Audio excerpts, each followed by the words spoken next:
Jason Villalba, thank you so much. Why do you want to be mayor, and what was the deciding factor for you to say, I need to run? When the process started, I wasn't planning on being mayor or running for mayor. I'd come home from the legislature and started to spend time with my children, working on projects at home and coaching soccer and spending time with my wife, going on vacation, and thought, okay, I'm ready for post-political life. But as I watched this race develop, and I saw that the critical issues that are facing Dallas right now require significant experience and someone with my background, someone who's a financial analyst, someone who's a lawyer, someone who works with businesses, someone who's been on the largest stage in Texas to solve complex problems. I've done all of that. None of the other candidates have been where I've been, have achieved the level of success at the highest level that I have my resume. And so I determined we have to do this because Dallas is too important to me. I was born in Dallas. I was raised in Dallas. I live in Dallas. And Dallas is a part of my DNA. And I have to serve this great city because it's been so benevolent to me. Why do you think voters should trust you over the other 8 candidates on the ballot? The other 8 candidates are wonderful people. They're genuine. They're smart. They're excellent. We spend a lot of time together. They've become friends. But none of the other candidates have exhibited the ability to look at very complex problems. I'll give you an example. Water. When I was in the legislature and we had an existential crisis with water, and Groesbeck, Texas, and communities around us were drying up, we had to find ways to bring water to Texas. I wrote and authored the bill to create the SWIFT Bank, which is a bank that provides for resources for water, and we wrote a 50-year water plan that took care of that issue.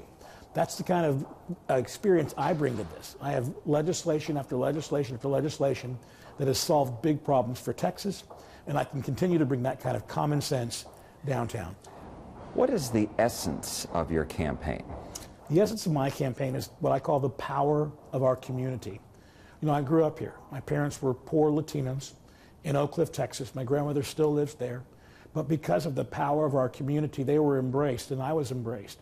And I got a wonderful education in the city of Dallas, the county of Dallas in public education. I got a full-ride scholarship to Baylor University to study finance and economics, and a full-ride scholarship to UT Law. In each instance, the city of Dallas was there for my family with great jobs and opportunities, and for me.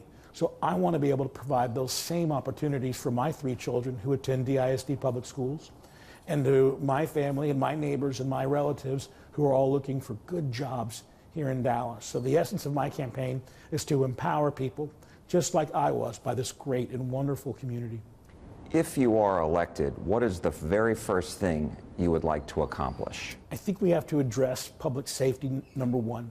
We have 2,900 officers on the streets today. We need about 3,500 to 3,800, depending on who you talk to. Because we are missing about 1,000 officers from our streets, we've seen a spike in violent crime and a spike in property crime. That is unacceptable for the families that I represented in the legislature, and I know the city of Dallas would benefit from more officers on the street. I have a plan to do that by increasing compensation, increasing benefits, shoring up that pension plan. You know, I wrote the pension plan bill that fixed it for about 7 years, but we have another 30 years we got to take care of as well. And then also retention bonuses. And I can do that without raising property taxes and without raising sales taxes by emulating the economic stabilization fund that we had down at Texas that we used, and that's also called the rainy day fund. But what about a temporary first responder fund that we scrape off a little bit of the sales tax going into the general fund and use that for the temporary first responder fund to take care of the needs that we have for our officers, because that's the number one issue facing Dallas today. Is there any indication of how much money, that would be, and how much of the sales tax would you use, and how much money do you believe that would raise? And, because you're talking about hiring more officers, and there's also been a lot of talk about paying officers more. Right. So the city already spends most of its money on public safety. Right. A significant proportion of our sales tax and property tax already go towards our first responders. That's police and fire and emergency. Yeah. So we already have a significant proportion of our allocated budget goes in that direction. The amount that I'm talking about is in addition, and it's a separate and apart for the difference. So what are the four components of my plan? Number one, we do increase compensation by $5,000. So it's currently at 60, needs to be at 65,000. Other candidates have said much more than that, and they haven't described how they're going to pay for it. I pay for that with my temporary first responder fund. The second thing that I think we need is to provide benefits that are comparable with what we receive in the private sector.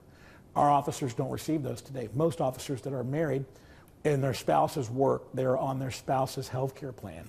That needs to change. We need to be able to provide health care benefits for our first responders that look like ours.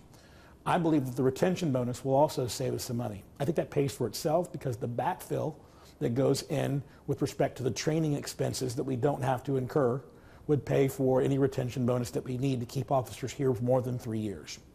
And we probably are going to have to really do some deep analysis on a pension obligation bond to pay for and shore up our existing pension.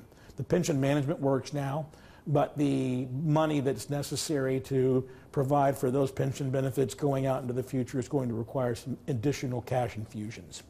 All of those expenses, we have run some preliminary numbers, and obviously there's going to be an expense that we have to incur. I believe that 1/4 of a point from the sales tax going directly into the temporary first responder fund until our economy can begin to expand and pay for it out of the general fund would be able to cover the necessary expenditures. Does that also include adding, hundreds of officers?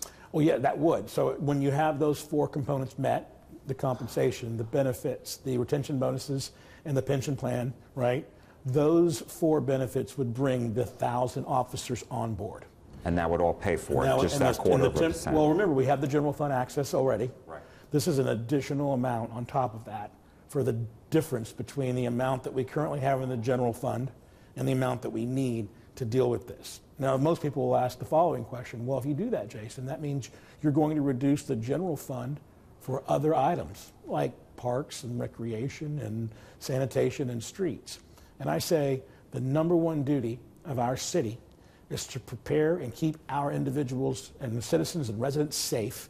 And if we have to do that and spend a little bit extra on the front end to take care of our first responders, I'm willing to do that, even though I know that that means that the rest of the individual agencies are going to have to tighten their belts a little bit to pay for that.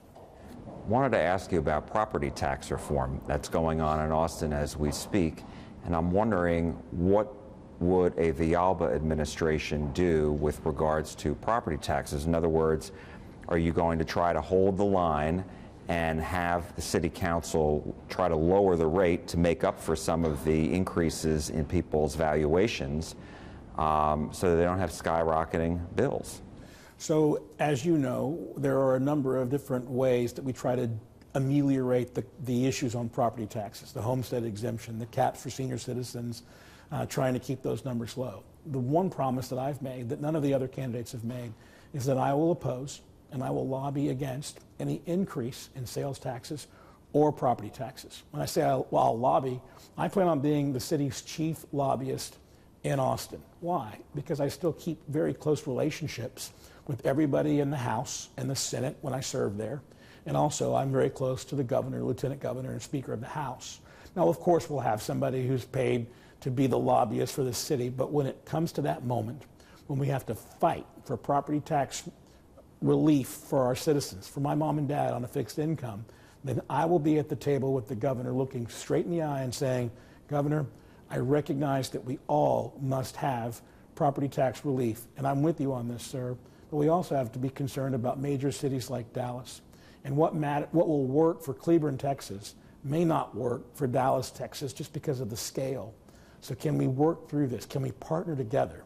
I believe one of the weaknesses of our current mayor is that there's been an inability for our current mayor to go down to Austin and work collaboratively as partners with our Senate and our House. Instead, there's a very direct schism, and there's demands being made from the city to the legislature. The legislature doesn't work very well with demands, but they do work very well with partnership and collaboration. And that's what I plan to bring to this debate over property taxes and how we deal with that by being at the table and working with the legislature and the executive officers in Austin to fix this problem. As you know, the city doesn't have much of an ability to address property taxes other than to keep them at their current rates, lower them if we can cut taxes or cut expenses, and lower them if we get more resources for school funding. Now, fortunately today, I think you're going to see some money being allocated for property tax relief for our citizens and also some money for school. And so I think that's going to give us some relief. But as mayor, I will oppose any additional increases to sales or property tax. No one else is willing to make that pledge. What other priorities, what other are your top two priorities aside from public safety? So public safety is number one. I think number two for me would be revitalizing the infrastructure of Dallas. As you know, we've had a recent tragedy because our gas lines underneath our streets are old, antiquated, and often breaking. We lost the life of a little girl practicing for a cheerleading competition the next day because her house literally blew up because of an old pipeline underneath. That happened because we didn't proactively address the needs that we have in infrastructure. We waited till the tragedy and now we're fixing it so all of Dallas streets in that area are being ripped up to be repaired.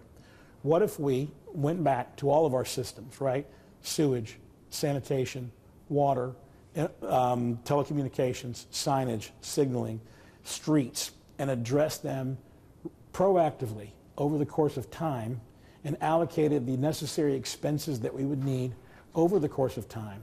We would get better contract rates with our contractors.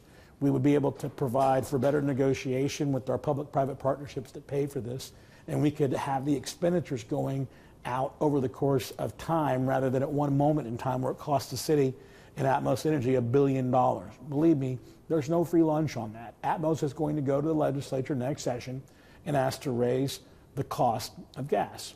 And that's because the planning was not done ahead of time. I plan on doing that. I plan on working with a number of our infrastructure providers and working to get those contracts in place and to proactively address these issues rather than reactively like we've done.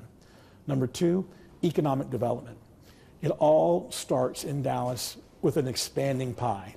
The reason I'm willing to make a pledge for no increase in sales taxes and no increase in property taxes is because I believe that we can continue to grow the economic base of Dallas. We've done it over the last 8 years to the tune of about 40%. And during my 8 years as mayor, I plan on doing double that. And I'm going to do it by bringing the best companies and the strongest companies to Dallas to provide high-wage jobs for our citizens and for people that work all over the city. And there are ways to do that that my opponents don't understand. Why? Well, when I was in the legislature, I served on the Economic Development Committee. I flew all around the world, to China and Japan and Israel, and all around the country with the governors to bring big companies to Texas. The Texas Miracle works, and if you attract big companies to Texas, that means more jobs for people and a better economic base, and that's why Texas is so vibrant and strong today because of our efforts in economic development. I want to take that common sense to City Hall and employ those same types of programs that we had at the state level and bring them to City Hall and expand our tax base 80% during the time that I'm here. Final question. What does your fundraising and the people who've endorsed you say about the viability of your campaign? Well, of course, there were concerns about my fundraising being on the lower end of the spectrum. And I always told people when I started this race that we weren't going to buy people's votes. I know how to run a campaign. I've done it 7 times, and I've won 6 of those times. And we did it the old-fashioned way. We earned the vote of the people. Well, how do you do that? You do that by knocking on doors. You do that by going into the living rooms, going into the backyards, and spending time understanding the issues of everyday people and ordinary citizens like myself.